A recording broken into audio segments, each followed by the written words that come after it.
নমস্কার বন্ধুরা, প্রতিবার কুকিং হাউসে সবাইকে স্বাগত।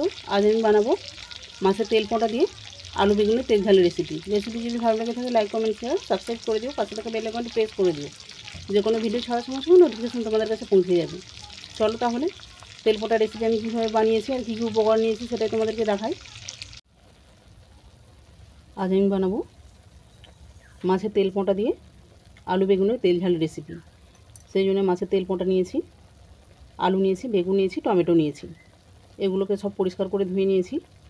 আর আমি শুধু মাছের পোঁটাই নিইনি, যে রানী মাছের প্রথম যে ডিমটা ধরে, যে একটা লাভার সঙ্গে ডিম থাকে না শুরুতেই, সেই অংশটাকেও আমি নিয়েছি। দেখো এই যে অল্প অল্প ডিম ধরেছে, আর এই যে লাভাটা আছে শক্ত হয়ে, সেটাকেও নিয়েছি। চলো রেসিপিটা শুরু করা যাক। এরপর কড়ার মধ্যে দিয়ে দিয়েছি অল্প করে সরষের তেল।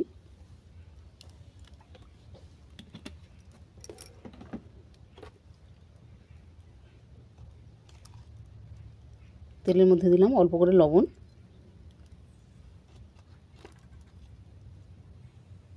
দিলাম গুঁড়ো হলুদ, এটাকে অল্প করে দিলাম। তেলের সঙ্গে লবণ হলুদটা মিশিয়ে দিচ্ছি।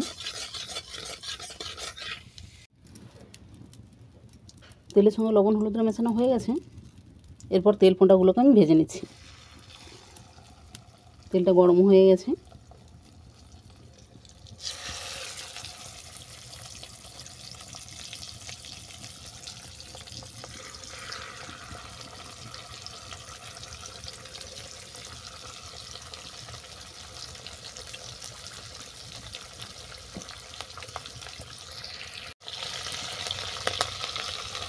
এক পিঠ ভেজে নেওয়ার পর অপর পিঠটাকে উল্টে দিচ্ছি।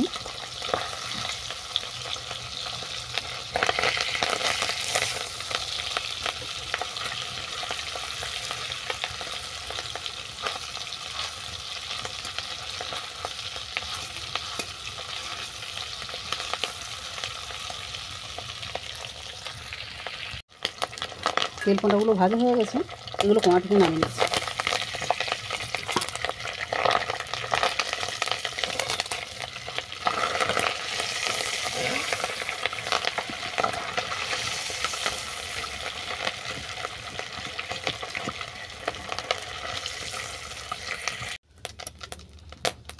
এই তেলের মধ্যে বেগুনটাকে তুলে দিচ্ছি।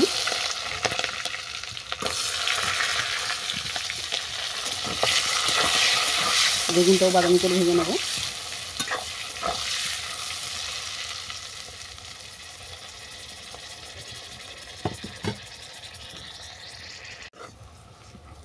বেগুনটাও বাদামি করে ভাজা হয়ে গেছে, আর শুধু বাদামি করেই নয়, বেগুনটা বেশ নরমও হয়ে গেছে। এটাকেও তেল থেকে নামিয়ে নিচ্ছি।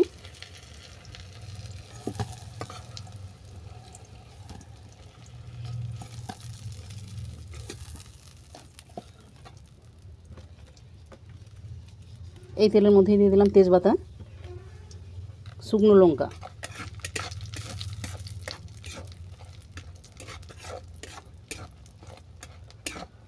শুকনো লঙ্কা তেজপাতা ভালো করে ভেজে নেওয়ার পর দিয়ে দিচ্ছি কেটে রাখা আলু।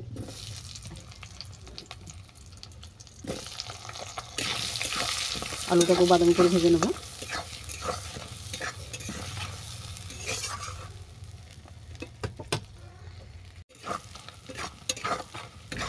আলুটাকেও বাদামি করে ভেজে নেওয়ার পর দিয়ে দেবো কেটে রাখা টমেটো।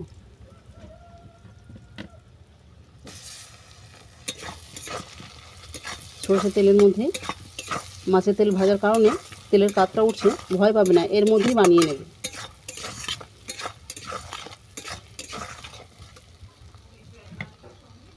এরপর দিয়ে দিচ্ছি আদা রসুন পেঁয়াজ বাটা,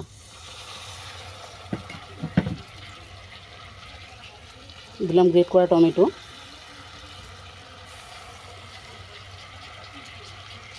ধনে গুঁড়ো,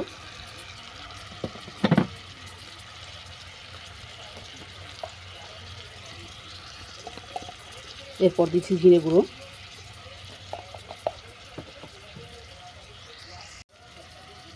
দিলাম স্বাদ মতো লবণ,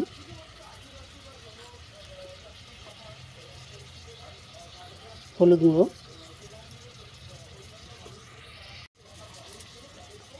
আর দিলাম লঙ্কার গুঁড়ো।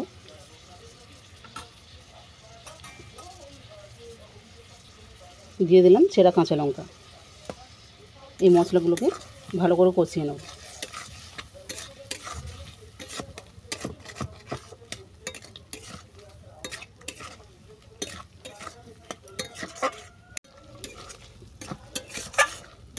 মশলা ভালো করে কষিয়ে নেওয়ার পর দিয়ে দিচ্ছি মশলা বাটা জল।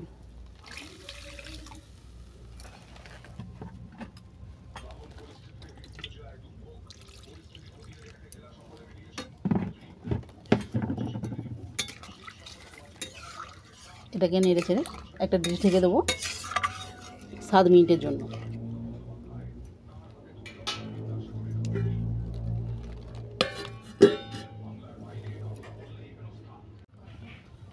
সাত মিনিট পর চাপাটা খুলে নিচ্ছি।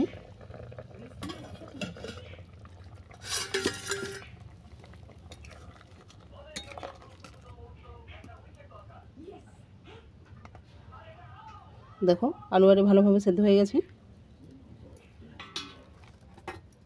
এরপর দিয়ে দিচ্ছি ভেজে রাখা বেগুন,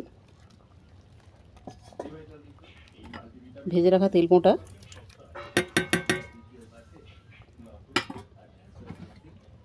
আর দিয়ে দিচ্ছি চিকেন মশলা, সরি এটা মিট মশলা। ভালো করে মিশিয়ে নিলাম।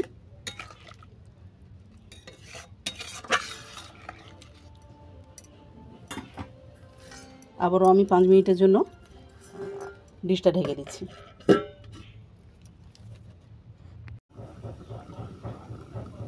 আবারও 5 মিনিট পর চাপাটা খুলে নিচ্ছি।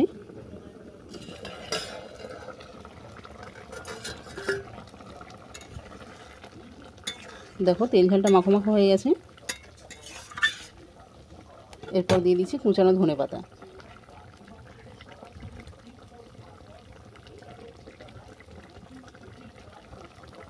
চলো এরপর তোমাদেরকে নামিয়ে দেখাচ্ছি।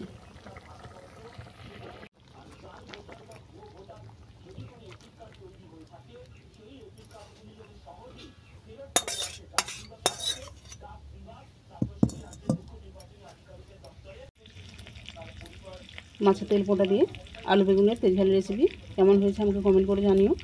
যদি ভালো লেগে থাকে শেয়ার করে দিও আর চ্যানেলটাকে সাবস্ক্রাইব করে দিও।